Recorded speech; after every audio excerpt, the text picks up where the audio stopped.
I lay on the bathroom floor for 3 hours, no one came. My daughter ignored my calls. 2 days later, she showed up asking for money.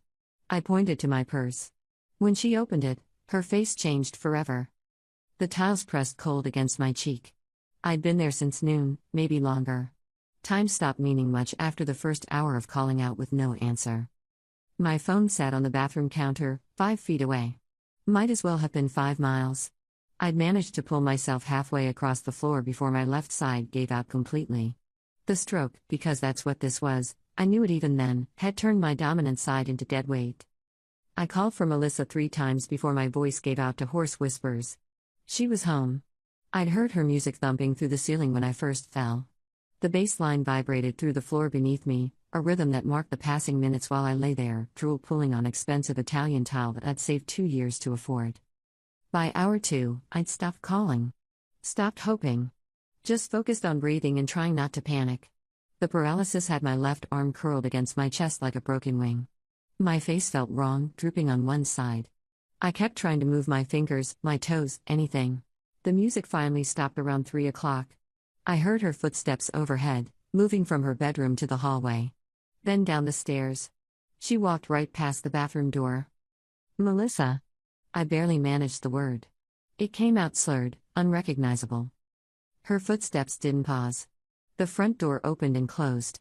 Her car started in the driveway. She was gone. I don't remember much after that. Neighbors found me around 6 when they came to return a package that had been delivered to their house by mistake. Margaret Chen had a key for emergencies. She'd given it to them when she couldn't reach me by phone. The hospital kept me for 8 days. Melissa visited once, on day 3. She stayed for 20 minutes, spent most of it on her phone, and left when her boyfriend texted that he was waiting in the parking lot. She didn't ask how I'd ended up on the floor for so long. Didn't ask why I hadn't been found sooner. She knew. We both knew. The neurologist said I was lucky. The stroke was relatively minor. I'd regain most function with physical therapy. My speech would improve. 6 months, maybe a year of work ahead of me, but I'd recover. Lucky. That was the word everyone kept using. I'd raised Melissa alone since she was 6. Her father, Derek, decided family life wasn't for him and moved to Portland with a woman he'd met at a CrossFit gym.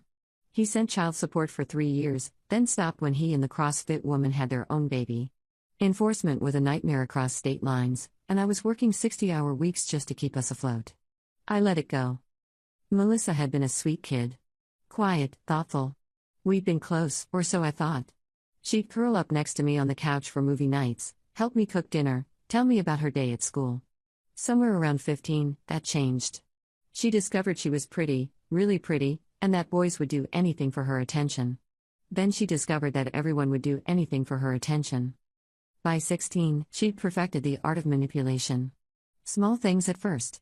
Borrowing my car and returning it on empty. Forgetting to mention she'd gotten a speeding ticket in my name. Using my credit card for online shopping, always with a tearful apology afterward. I made excuses. Teenagers were difficult. She'd grow out of it. Single parenting was hard, and maybe I'd been too lenient, overcompensating for Derek's absence. At 18, she enrolled in community college. Dropped out after 1 semester. Too boring, she said. She got a job at a boutique, quit after 2 months. Then a restaurant, another boutique, a gym. Each job lasted less time than the one before. Each time, she had elaborate reasons why it wasn't her fault. The manager was crazy. The customers were mean. The schedule was impossible. She was 23 now. Hadn't held a job in 8 months. Lived in my house, rent-free. Ate my food. Used my car because hers, the one I'd co-signed for, had been repossessed when she stopped making payments. I'd enabled this. I knew I had. But every time I tried to set boundaries, she'd cry or rage or disappear for days, and I'd cave. The thought of losing her completely terrified me more than watching her drift further into entitled uselessness. The bathroom floor changed something. 3 hours. She'd been home, and I'd lain there for 3 hours. They released me on a Thursday. Melissa picked me up, 40 minutes late. She didn't apologize, just complained about traffic while I struggled to get my bag into the car with one still weak arm. The ride home was silent except for her music. Some rapper I didn't recognize, talking about money and women. She didn't ask how I was feeling. Didn't offer to help when we got home, and I had to make 3 trips to get my belongings inside. I spent that first day back organizing my thoughts. The physical therapist would start visits next week.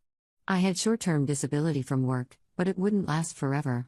My boss at the accounting firm had been understanding, but there were limits to any employer's patience. Melissa spent the day out. She came home around 11, made herself food in the kitchen, I heard her clanging around, and went upstairs without checking on me. Friday passed the same way. I managed to shower by myself, a small victory that left me exhausted. She woke up at noon, spent an hour getting ready, and left. Came back after midnight. Saturday morning, she appeared in my doorway around 10. I was doing the arm exercises the hospital therapist had taught me, working through the pain to rebuild strength. Hey! She leaned against the doorframe, looking at her phone. I need money. I stopped mid-exercise. For what? Does it matter? Her eyes stayed on the screen. I need $400. Melissa. I just got out of the hospital. I'm on disability pay right now, I know, but I need it today. Madison's birthday is tonight, and we're doing this whole dinner thing, and I already told everyone I'd split the party bus. You committed to a party bus without checking if you had the money? She finally looked up, annoyance flashing across her beautiful face. It's not a big deal. You have savings. That's for emergencies. This is an emergency. I already told them I'd pay. I set down the resistance band I'd been using. My left hand was shaking from the exertion, and I felt tired in a way that went bone deep. I was on the bathroom floor for 3 hours. She shifted her weight. I know. That was scary. You were here. I had my headphones on. I didn't hear you. I called for you.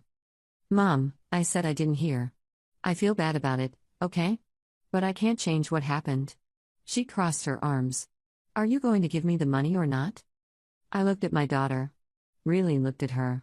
23 years old, standing in designer jeans I bought her for Christmas, holding a phone I paid for on a plan I covered, living in a house I maintained. She'd left me on the floor and felt bad about it the way someone feels bad about forgetting to water a plant. No, I said. Her eyes widened. What? I'm not giving you money for a party bus. Are you serious right now? It's $400. You spend that much on groceries in a month. Groceries we both eat. This is for your social life. Wow, she laughed, sharp and bitter. You're really going to hold that against me? The floor thing? I apologized. You didn't. She stopped. Blinked. Well, I am now. I'm sorry. Okay? I'm sorry you fell, and I'm sorry I didn't hear you. Can I have the money now? No. She stared at me for a long moment. Then she turned and walked away, her footsteps heavy on the stairs. A minute later, her music started. Louder than usual. I sat there, my weak hand trembling in my lap, and felt something shift. Not sadness. Not even anger. Something colder and more permanent. Update 1. The comments on my first post were enlightening. Half of you told me to kick her out immediately. The other half shared your own stories about entitled adult children, and honestly, reading them was both comforting and depressing. Someone asked why I hadn't kicked her out already. Fair question. The truth is complicated, like most family situations. She's my daughter. My only child. For years, it's been just us. The idea of severing that completely felt impossible, even when she was at her worst. And there was always this voice in my head saying maybe next month she'd turn a corner, get her life together, become the person I knew she could be. The bathroom floor silenced that voice. I spent the week after our argument doing a lot of thinking. And research. I looked at my finances, really looked at them, probably for the first time in years without the fog of making excuses for Melissa. It was worse than I'd thought. The credit card I'd given her for emergencies, the one I told her was for gas and groceries only, had a balance of $8,000. $8,000. I pulled up the statements and went through them line by line. Restaurants. Clothing stores. Online shopping. Spa services. Bars and clubs. A weekend trip to Miami I'd known nothing about. A charge for $500 at a high-end salon. Another for $600 at some boutique in the city. All in the past 6 months. I'd been paying the minimum each month, assuming her emergency charges were reasonable. I hadn't checked. Why would I? She was my daughter. I trusted her. The car payment I'd been covering since her repossession, $300 a month for a car she rarely let me drive. Insurance, another $150. Phone bill, $80 because she needed unlimited data. Groceries, easily $500 a month, and she ate most of it. I added it up. Between direct costs and the credit card debt, Melissa was costing me nearly $2,000 a month. For the past year, probably longer. Meanwhile, I was 51 years old with a retirement account that was embarrassingly small because I'd been funneling money to her instead of my future. I'd been telling myself it was temporary, that when she got on her feet, I'd catch up on savings. She had no intention of getting on her feet. Why would she? Everything was provided. I sat at my kitchen table on Tuesday night, spreadsheets open on my laptop, and made a decision. Not an emotional one. A practical one. I was done. But I wasn't going to just kick her out. That would lead to drama, tears, accusations that I was a terrible mother. She'd probably run to Facebook and paint herself as the victim of my cruelty. Our relatives, Derek's family mostly, since mine were all gone, would take her side because they'd only hear her version. No. If I was going to do this, I needed to be strategic. Wednesday, I called my lawyer. Janet had handled my divorce from Derek and had been a steady presence over the years. I explained the situation. You want to evict your own daughter? Janet's tone was carefully neutral. I want to legally remove her from my home in a way that protects me and hopefully motivates her to take responsibility for herself. All right. In this state, she's considered a tenant even if she doesn't pay rent, since she's been living there with your permission for an extended period. You'll need to give her 30 days written notice. After that, if she doesn't leave, you can file for formal eviction. 30 days. That's the legal minimum. You could give her more time if you wanted to be generous, but I wouldn't recommend it given the financial situation you've described. I thanked her and hung up. 30 days felt both too long and not long enough.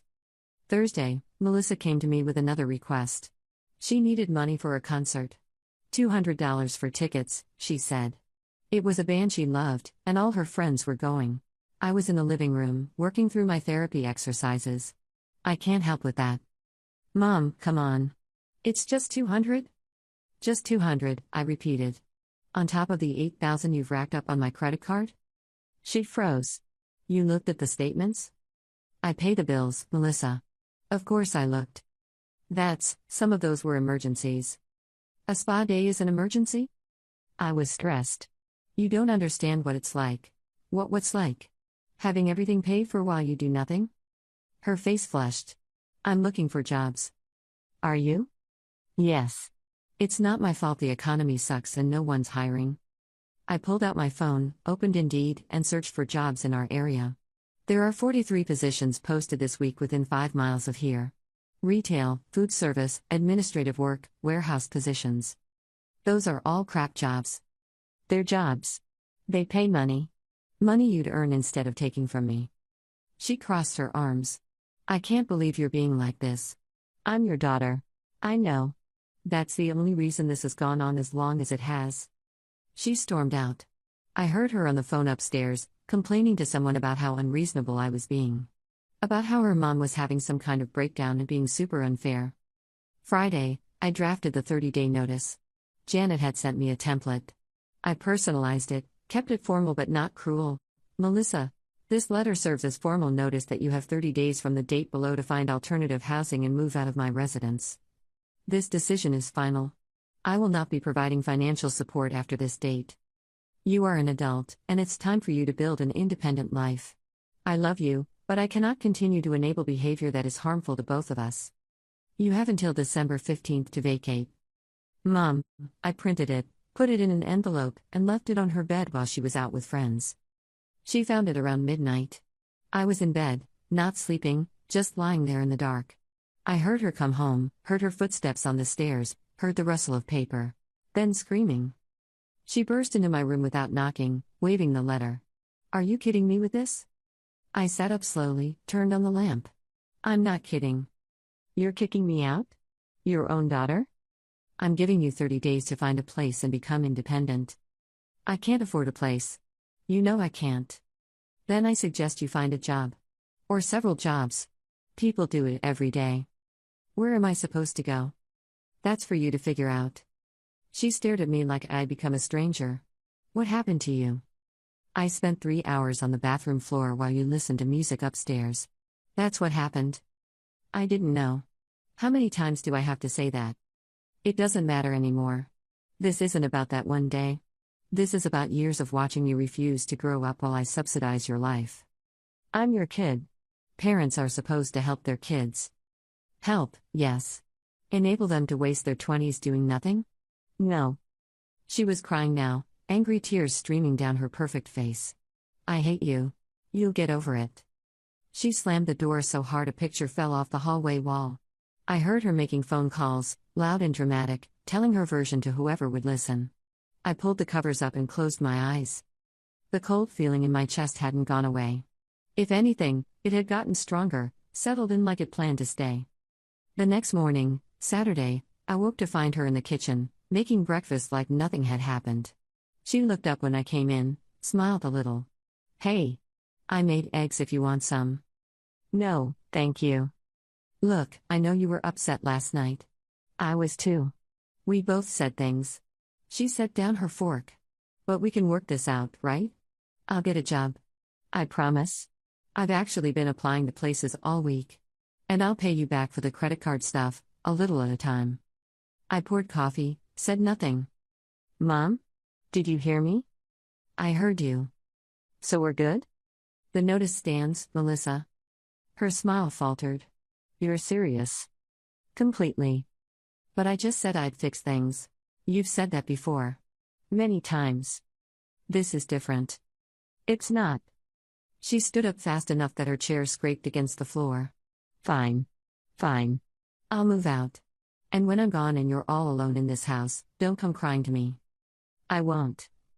She grabbed her phone and purse and left without another word. The eggs she'd made sat congealing on the plate. I threw them away and washed the dish. Then I went back to my therapy exercises, working through the resistance bands and grip strengtheners until my weak hand burned. The physical therapist had said consistency was key. Show up, do the work, trust the process. I was starting to think that applied to more than just stroke recovery. That weekend passed in a strange fog. I kept expecting to feel guilty, to second-guess my decision, to reach for the phone and tell Melissa we could work something out. But the feeling never came. Instead, there was clarity. Sharp and uncomfortable, but honest. Sunday evening, I sat in my home office going through old photos on my computer. Pictures of Melissa as a baby, gap-toothed in kindergarten, blowing out candles at various birthday parties. I lingered on one from her 13th birthday, the last one before everything shifted. She was smiling at the camera, arms around me, genuine joy in her eyes. I remembered that day. We'd gone to the aquarium, her favorite place back then, and she'd spend an hour watching the jellyfish tank, mesmerized by how they moved. When had I lost that girl? Or had I lost her at all? Maybe she'd simply grown into someone else, and I'd refused to see it. My sister Rachel called that night. She lived 3 states away, and we talked maybe once a month. Someone had clearly told her about the eviction notice. Is it true you're kicking Melissa out? No preamble, just the question. Yes. That seems harsh. Does it? How much do you know about the situation? I know she's struggling, and you're her mother. I took a breath, chose my words carefully. Rachel, when's the last time you talked to Melissa? A pause. I don't know. Her birthday, maybe? Last spring? And before that? Christmas, I think. So twice in the past year. You've spoken to her twice, and you're calling to tell me I'm being harsh? She's family. She's an adult who's been living off me for years while contributing nothing. She was home when I had a stroke and left me on the floor for 3 hours. She's racked up thousands in debt on my credit card. She hasn't held a job in 8 months. My voice stayed level, factual. What would you do in my position? Silence stretched between us. Finally, Rachel sighed. I don't know. I guess I didn't realize it was that bad. Most people don't. She's very good at controlling the narrative. What if she ends up homeless? She won't. She'll figure it out because she'll have to. After we hung up, I realized that conversation was one I'd have many more times. People who'd never seen the daily reality of living with Melissa would judge my decision based on the sanitized version she presented to the world. The pretty girl with the absent mother who didn't understand her. Let them judge. I was done performing for an audience that didn't have to live with the consequences. Monday, I returned to work for a half day. My colleagues were welcoming but cautious, treating me like I might shatter. Patricia from HR pulled me aside during lunch. "How are things at home?" she asked gently. "Complicated." I heard through. "Well, through the grapevine, I guess. That you and Melissa are having difficulties." I should have been surprised that office gossip had reached my personal life, but I wasn't. Melissa and I were connected on social media with several of my coworkers. Her posts about her terrible mother had been public. "We are," I said.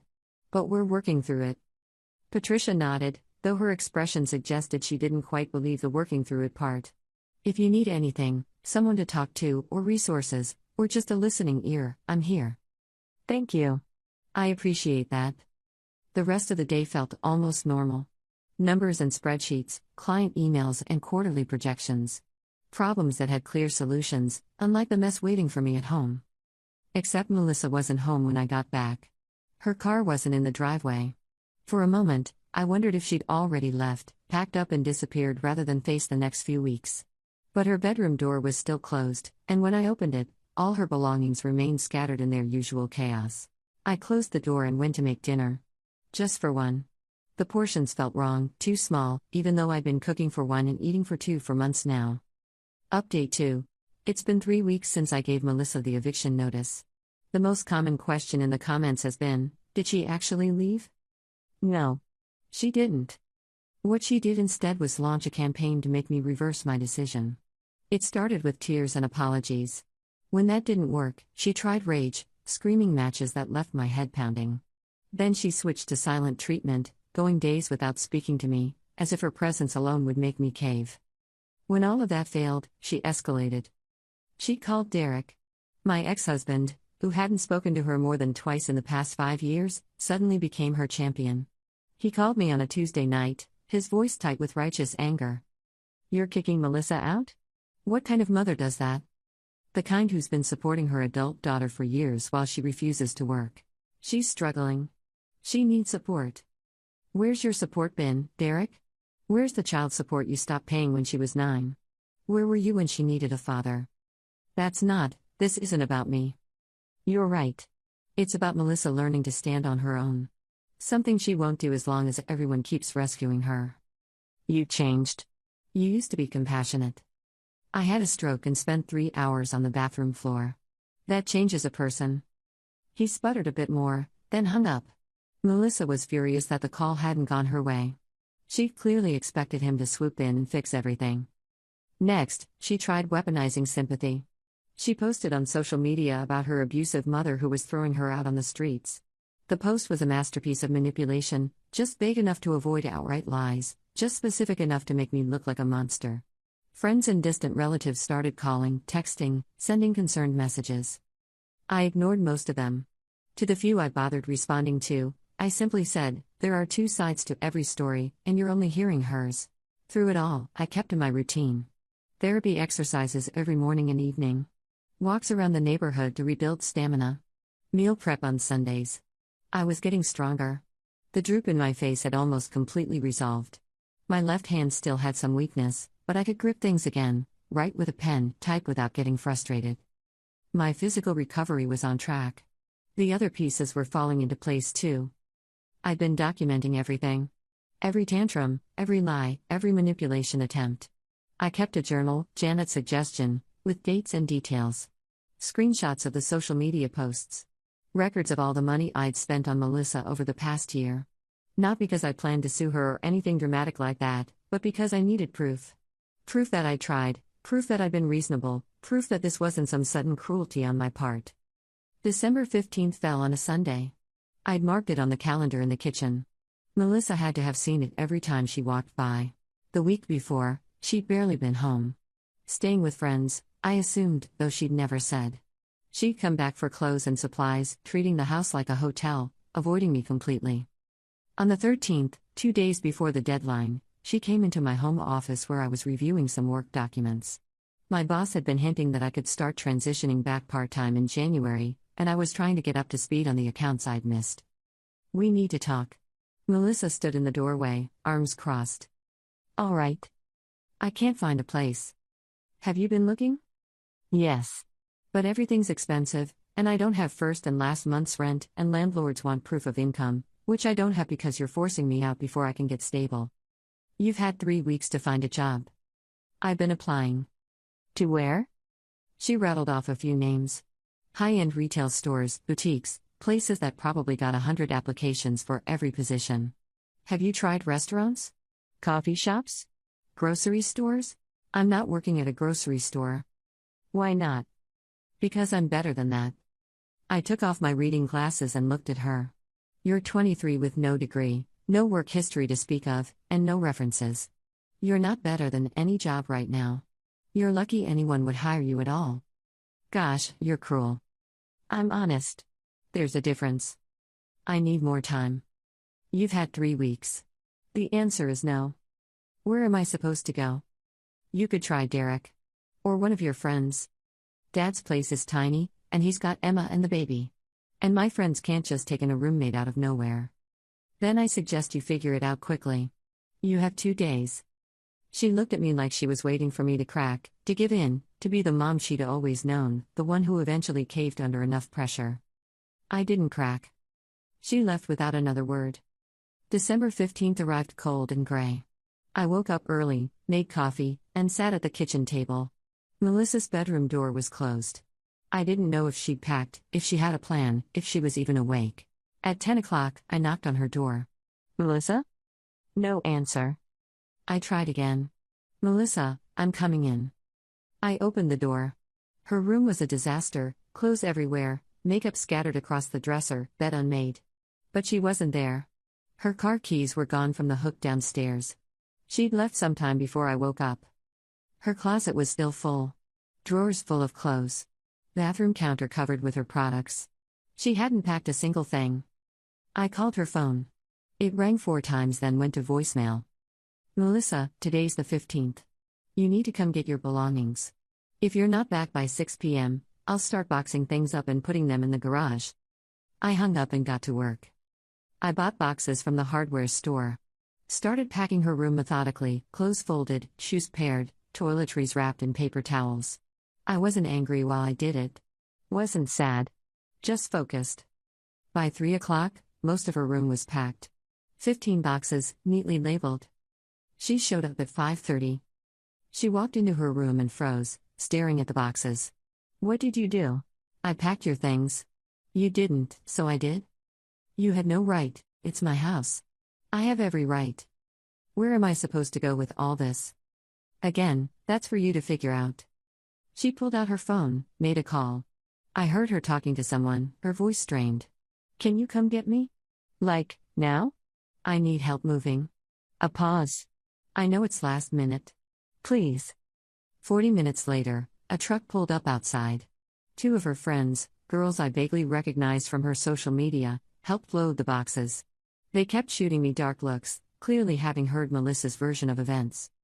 I stayed inside, watching from the window. When the truck was loaded, Melissa came back in. She stood in the entryway, looking small despite her height. I need money. For the deposit on a place. No. Mom, no, Melissa. You need to figure this out yourself. I can't believe you're doing this. I know.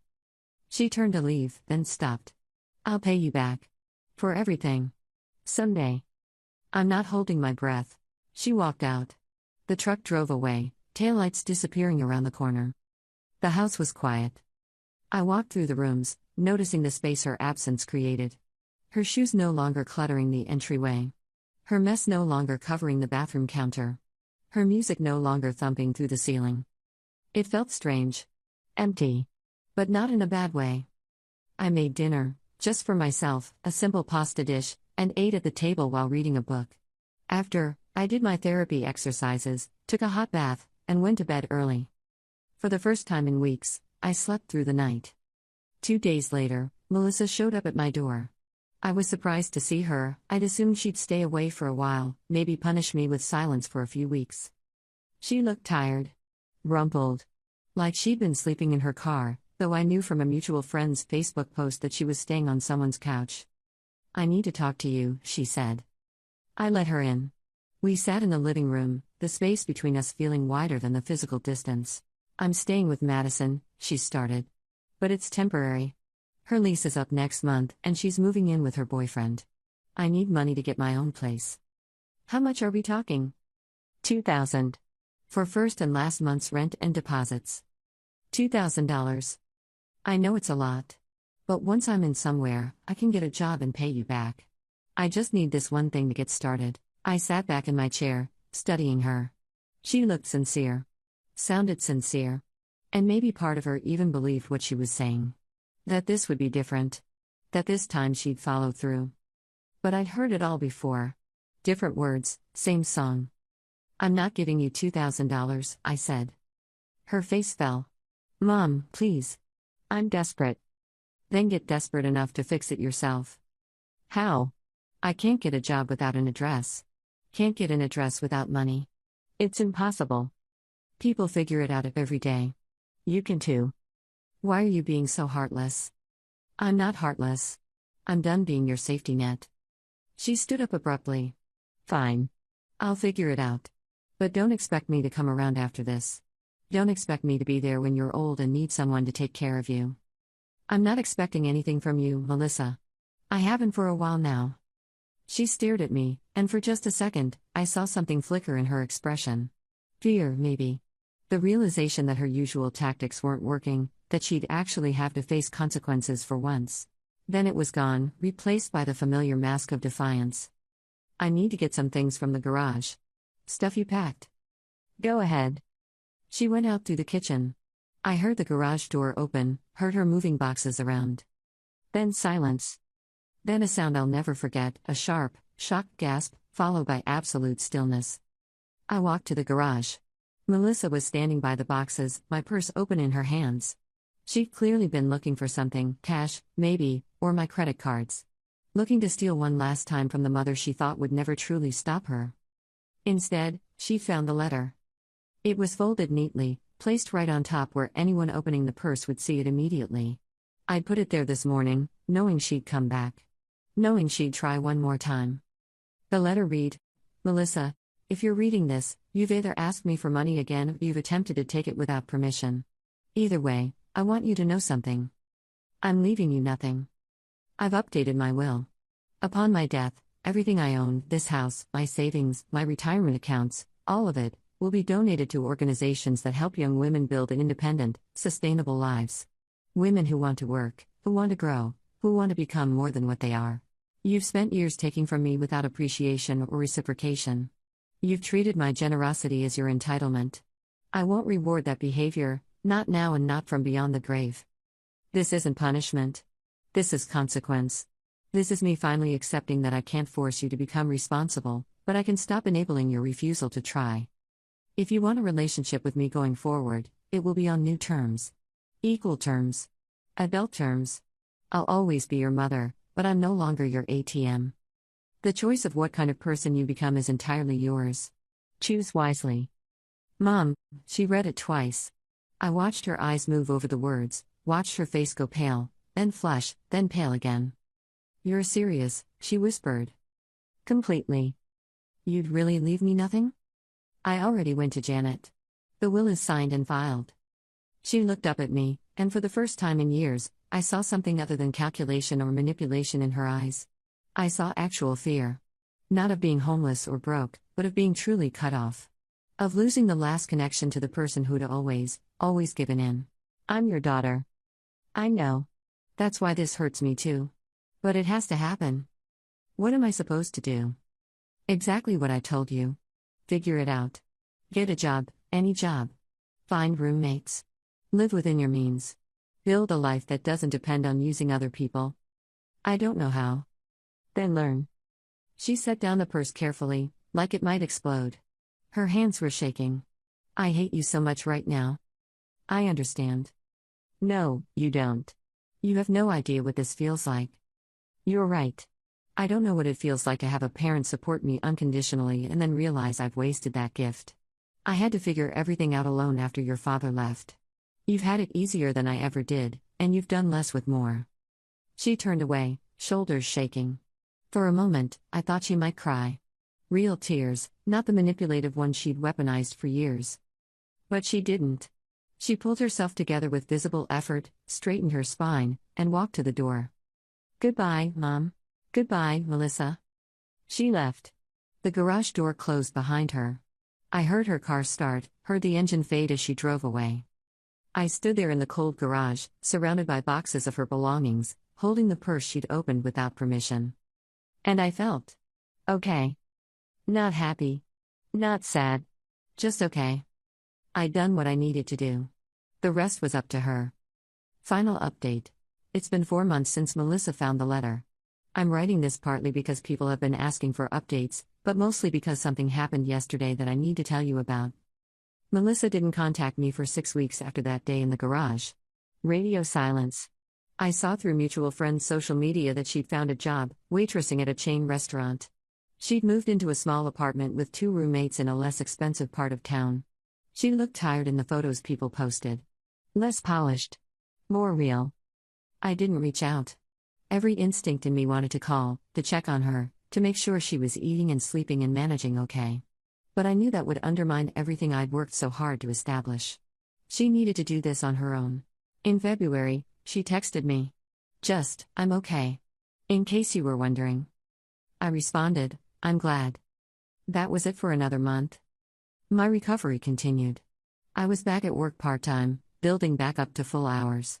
My left side was about 90% recovered, still some minor weakness in my hand, but nothing that significantly impacted my daily life. The physical therapist said I'd plateaued, which was normal. This was my new baseline, and it was pretty good, all things considered. I'd started seeing a therapist too. Not physical, mental. Someone to help me process everything that had happened, to understand how I'd enabled Melissa for so long, to figure out how to move forward without falling back into old patterns. Dr. Morrison was patient and direct. She helped me see that my fear of losing Melissa had ironically pushed me to behave in ways that guaranteed our relationship would become toxic. That real love sometimes means letting people fall so they can learn to stand. In March, Melissa called me. Actually called, not texted. "Hey," she said when I answered. "Hey. How are you?" "Good. You?" "Tired. Work is exhausting. I had a double shift yesterday and another one today." "That's a lot." "Yeah." A pause. "I got promoted to shift supervisor. 25 cents more per hour." "Congratulations." "It's not much. It's something. It's a start." Another pause, longer this time. "I'm sorry. For everything. For being such a. For how I treated you." I sat down on the couch, unprepared for this. "Thank you. I didn't get it before. How much you did for me. How much I took advantage. I see it now." "What changed?" "Living in the real world, I guess. Having to pay for things. Having a boss who doesn't care if I'm tired or if I think the work is beneath me. Roommates who'll kick me out if I don't pay my share of rent on time." She laughed, but it sounded hollow. "It's hard." "It is." "Were you trying to teach me a lesson? With the will thing?" "I was trying to establish boundaries. And yes, trying to motivate you to change. It worked. I mean, I'm still mad about it. But it worked. I'm not trying to punish you, Melissa. I'm trying to help you become someone who can take care of herself." "I know. I think I know. It's just hard to admit that you were right." We talked for 20 more minutes. Surface things, mostly. Her roommates, my work, the weather. But it felt different. Less performative. More genuine. After that, we started talking regularly. Once a week or so. She'd call and tell me about work drama, or her apartment, or the guy she'd started seeing who was also a server. I'd update her on my recovery, on projects at work, on the garden I'd started planting. She never asked for money. Not once. Then yesterday, she showed up at my house. I was surprised to see her car in the driveway when I got home from the grocery store. She was waiting on the porch, holding a small plant in a pot. She stood when she saw me. "Hi," she said. "Hi. What's this?" "It's a succulent. For your garden. I remembered you said you were planting things." I took the plant, touched by the gesture. "Thank you. Want to come in?" "Yeah. If that's okay." We went inside. I made coffee, decaf, since it was late afternoon, and we sat at the kitchen table. "I wanted to talk to you about something," she said. "Okay." "I've been saving money. Not a lot, but some. And I was thinking about going back to school. Community college, maybe. There's a program for dental hygienists that's 2 years. Good pay after, stable work. That sounds like a great plan. The thing is, I'd need to cut back my hours at work to take classes, which means less income, and I'm barely making it as it is. She looked down at her coffee. I'm not asking you for money. I want to be clear about that. I wanted to tell you what I'm thinking. And maybe get your advice. I set down my cup. Have you looked into financial aid? Yeah. I'd qualify for some. But probably not enough to cover everything. What about student loans? I'm scared of debt. After watching you stress about money all those years, seeing what the credit card thing did to you. She shook her head. I don't want to end up buried under payments I can't make. Debt for education is different than debt for Miami trips and spa days. If you're strategic about it, go to community college, work part-time, live frugally, you can minimize how much you have to borrow. Do you really think I can do it? I looked at my daughter. 4 months ago, she'd been a stranger wearing a familiar face. Now, sitting across from me in my kitchen, I saw someone I recognized. Someone who was trying. Someone who was scared but moving forward anyway. Yes, I said. I really do. She smiled, and it reached her eyes. I've been thinking about the will thing.